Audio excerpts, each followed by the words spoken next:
에베소서 2장 10절의 말씀으로 삶의 소비자냐, 삶의 예술가냐라는 제목입니다. 말씀을 여행 가운데 편하게 오셨기 때문에 편하게 들으시면 좋겠습니다. 이런 생각들을 가질 수도 있겠다, 또는 이런 생각을 가지는 것도 괜찮다, 이런 정도의 신앙을 가지면은 좀 덜 부담스러울 것 같습니다. 이 내용은 사실 이렇게 1탄, 2탄으로 전달하는데 똑같은 분이 듣지를 않아서 뭐 1탄하고 2탄하고 아무 상관이 없습니다. 단순한 관광객입니까? 보냄받은 여행자입니까? 이걸 여러분들이 명제로 받으시고 남은 기간에 한 번쯤은 그렇게 생각하시면 좋겠습니다. 너무 부담은 갖지 말고요. 익숙한 일상을 잠시 내려놓고 이곳에 베트남의 따뜻한 바람과 아름다운 풍경 속에서 여러분과 함께 예배드리게 되어서 참 감사합니다. 근데 한국 엄청나게 덥다가 갑작스럽게 또 비가 내리는 거는 단비인데 폭우가 되어서 또 농민들이 반가움 또 두려움이 함께 공존되는 그런 안타까운 소식을 접합니다. 이 비 오고 나면 또 엄청 무섭다는 그런 또 예보가 있기도 합니다. 저는 베트남에 살다가 7월 말 8월 초에 한국 갔다가 베트남 이 무더위에 사는 사람이 한국 갔다가 더위 묻고 일주일 내내 고생하고 베트남 와서 다시 회복됐어요. 야, 이게 무슨 이런 일이 있을까? 베트남에서도 한 번도 더위를 안 먹었는데 작년 이맘때는요 37도에서 42도 요 사이였어요. 그런데 최근에 한 달 동안은 구름이 낀 하늘이 계속 반복이 되는 거예요. 한국보다 한 5도, 7도나 더 떨어진 베트남이 더 시원한 참 희한한 그런 경험들을 했습니다. 우리가 여행을 오면 맛있는 음식 먹고 또 멋진 풍경을 보고 참 많은 것을 누립니다. 그런데 오늘 우리는 스스로에게 한 번쯤은 거룩한 질문을 던져야 한다 생각을 갖습니다. 단순한 관광객인가? 보냄을 받은 여행자인가? 나는 이 땅에 그저 풍경과 문화를 소비하러 온 관광객인가? 아니면 하나님의 뜻을 품고 이 땅을 밟은 선교적 예술가인가? 한 번만 그렇게 생각을 해보시기 바랍니다.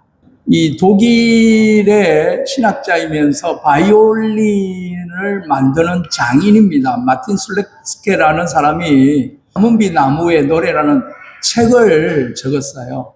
근데 한국어로 번역된 책인데 너무 좋습니다. 한국 가시면 요즘 책 잘 안 읽지만 신앙인이라면 한 번쯤은 이 책을 꼭 사가지고 한번 보시면 정말 은혜가 됩니다. 제가 이걸 1탄으로 전체 한번 요약을 해서 성경 말씀과 적용을 했었어요. 오늘이 2탄입니다. 가문비 나무의 노래에 나오는 구절이 하나 있는데 그게 뭐냐면 삶의 소비자는 인생에서 아무것도 경험할 필요가 없다는 거죠. 깨달을 필요가 없다는 것입니다. 그저 자기 삶을 우연히 맡기며 살아가는데 그러나 삶의 예술가는 아름다움의 내적 법칙을 두고 산다라는 것입니다.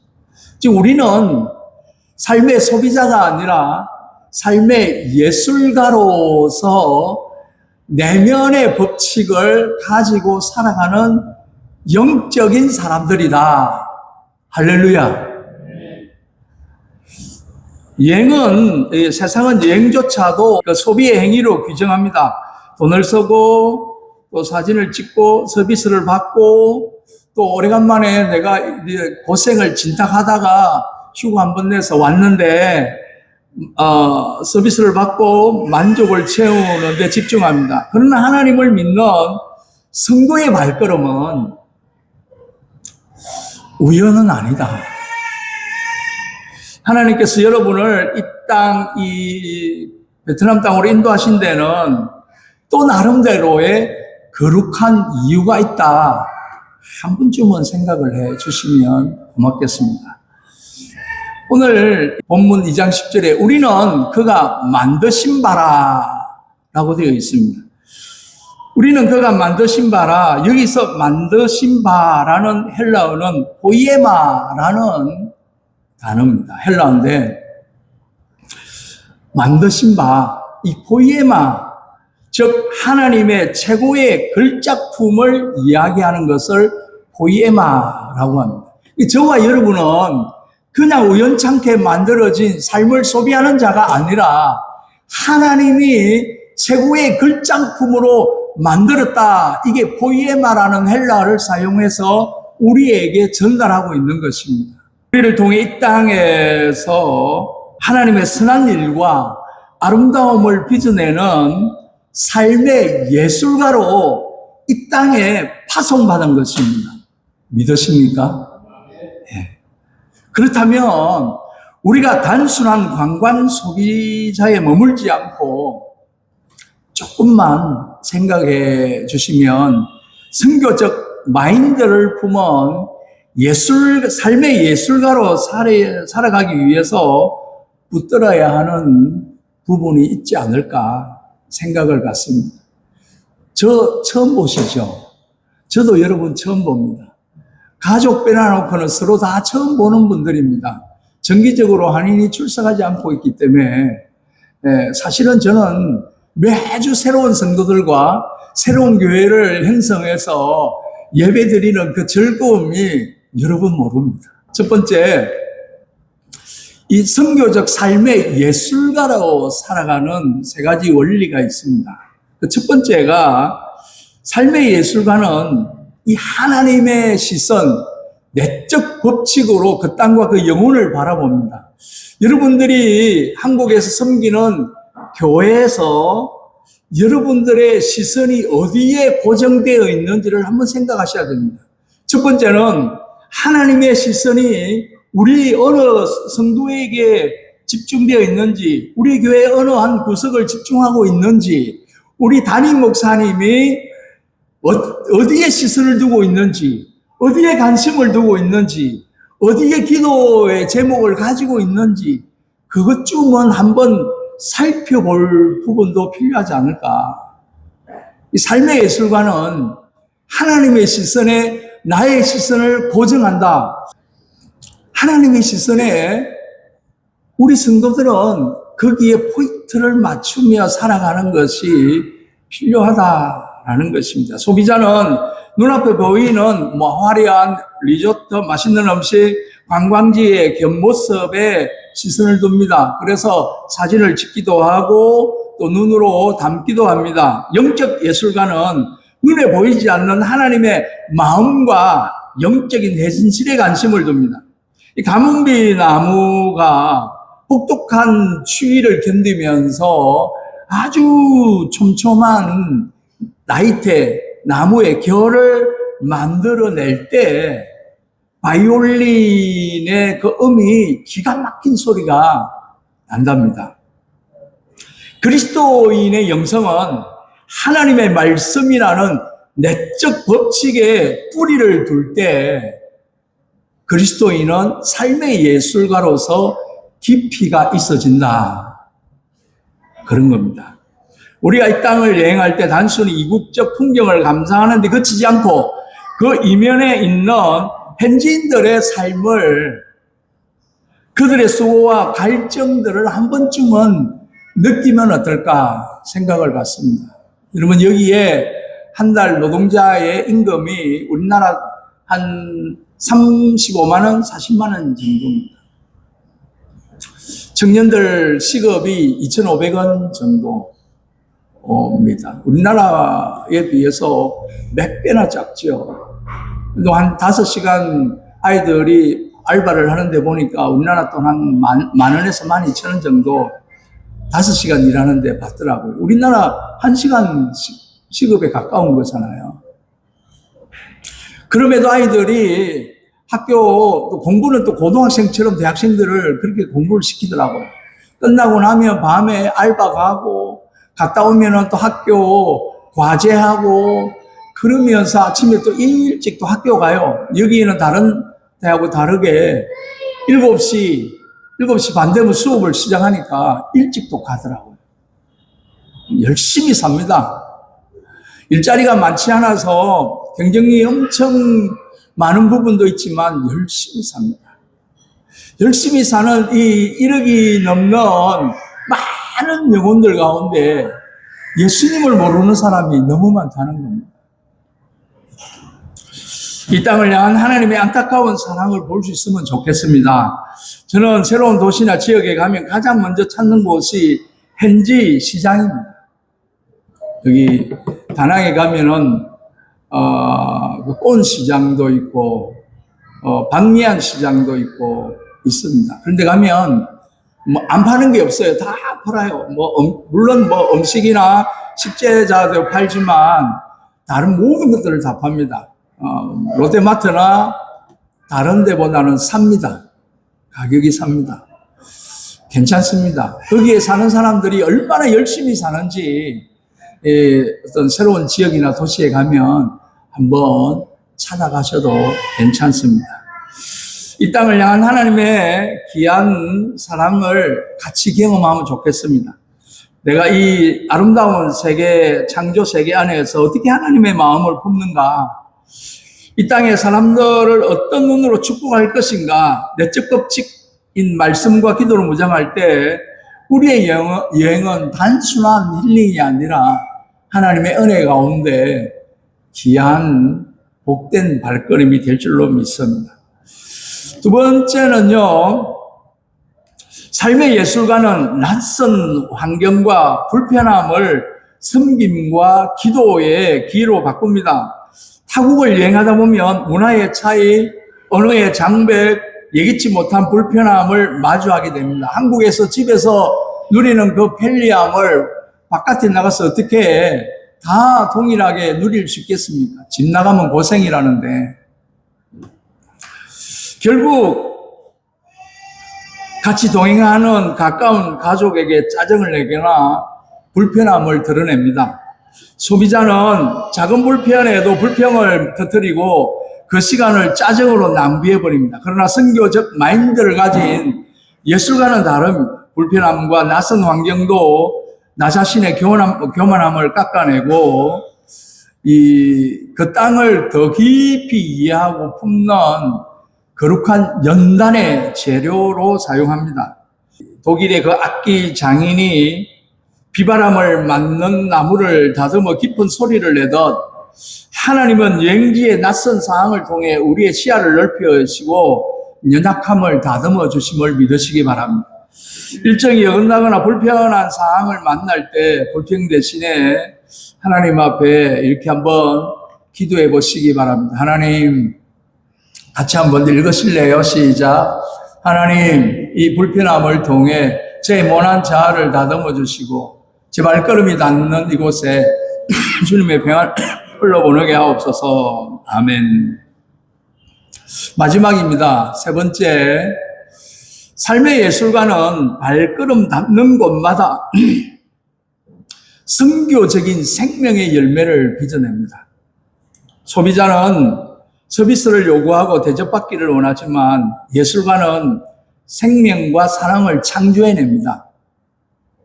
창세기 1장에서 하나님은 사람을 창조하시며 온 땅에 생육하고 번성하여 하나님의 다스림을 홀로 보내라는 문화적, 선교적 사명을 주셨습니다.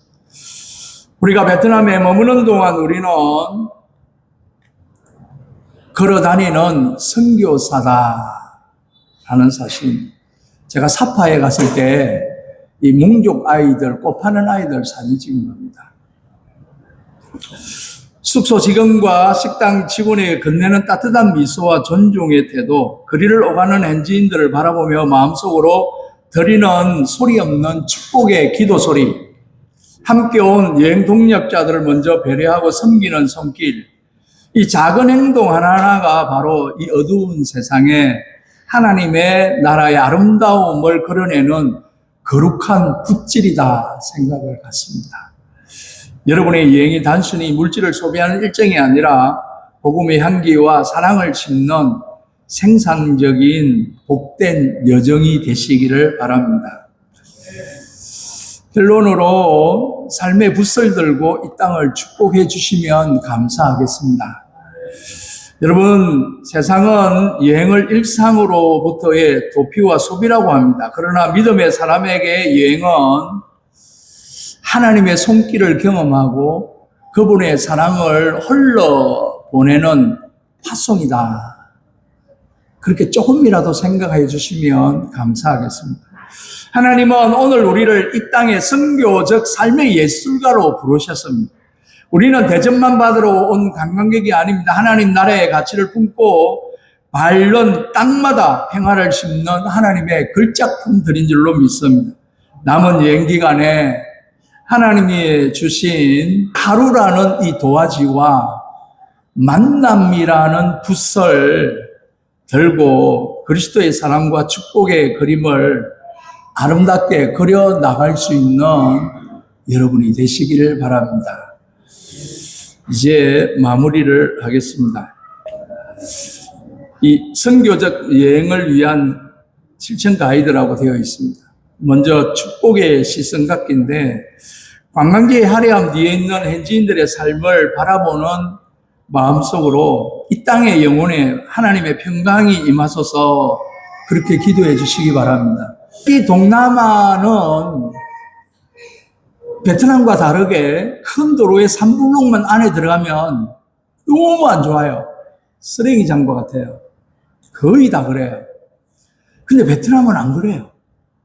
제가 베트남 살아서 이야기하는 게 아니고 베트남은요 큰 도로나 작은 도로나 온목거리나 다 깨끗해요. 제가 아침에 새벽에 4시 반에 일어나서 새벽기도 겸 미케비치를 나가서 운동을 하는데 그 새벽에 이제 어두컴컴한 데를 걸어 나가면은요, 동네에 집집마다 앞에 어른들이 나와서 우리나라 옛날에 그랬잖아요. 빗질하는 것처럼. 동네 사람들이 도시에도 그래요. 새벽에 한번 나가보십시오. 일반 주택가 앞에 빗질을 다 하고 있어요. 깨끗하게 청소하고 있어요. 물론 아직 이 문화적 차이는 있지만 쓰레기를 분리하지 않는다든지 뭐 여러 가지 그런 비위생적인 부분은 없잖아요. 있어요. 그런데 다른 어느 동남아보다도 깨끗하다. 치안이 좋다. 그거 하나만큼 자신합니다. 그래서 베트남이 좋아요. 감사와 존중의 언어를 심으면 좋겠습니다. 서비스 받는 것을 당연히 여기죠. 우리가 지불했으니까. 현지인들에게 따뜻한 눈인사와 감사의 표현을 전하면 좋겠습니다. 한국 관광객이 지금 다낭 중심으로 많이 안 오고 있어요. 그래서 많은 현지에 사업하는 분들이 울상을 짓고 있어요. 뭐 다른 나라를 제가 뭐 비하하는 건 아니고 뭐 인도, 러시아, 유럽, 또 중화권 이런 분들 오면은요 현지인들이 하는 이야기가 불편한 부분들을 많이 이야기합니다. 근데 한국 사람들은 기분파들이 너무 많아서 너무 기분 좋게 이렇게 인사하는 거, 고마움을 표현하는 거 이런 것을 너무 잘한대요. 그리고 마사지 샵에 그 아이들이 한글 공부하는 애들이 있거든요. 그 애들은 또 팁도 잘 준대요. 여러분 인도 사람이 팁을 주는데 5,000동을 주고 가더래요. 5,000동 얼마인 줄 압니까? 250원.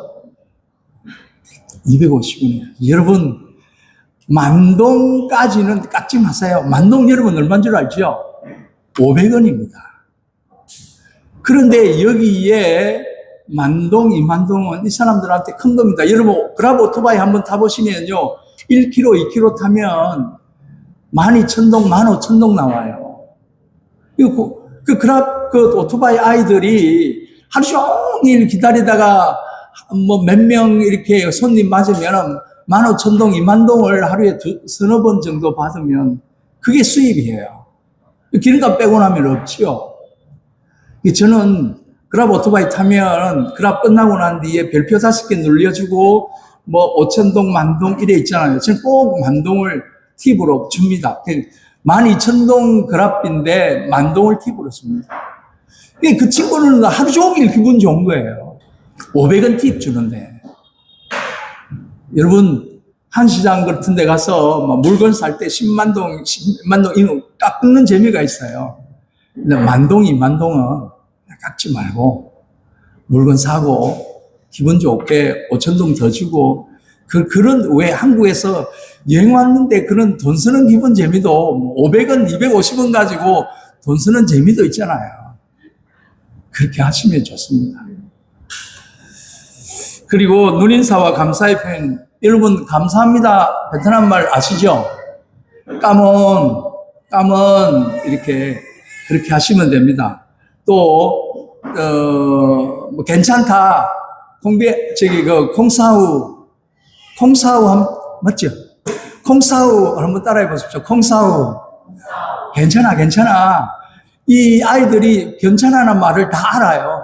뭐 콩사우 안 해도 괜찮다는 말을 다 알아들어요. 비엣 알겠다.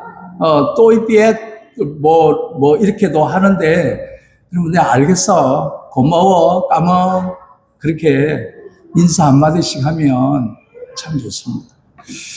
마지막으로 이 선교적 동행 실천하기입니다.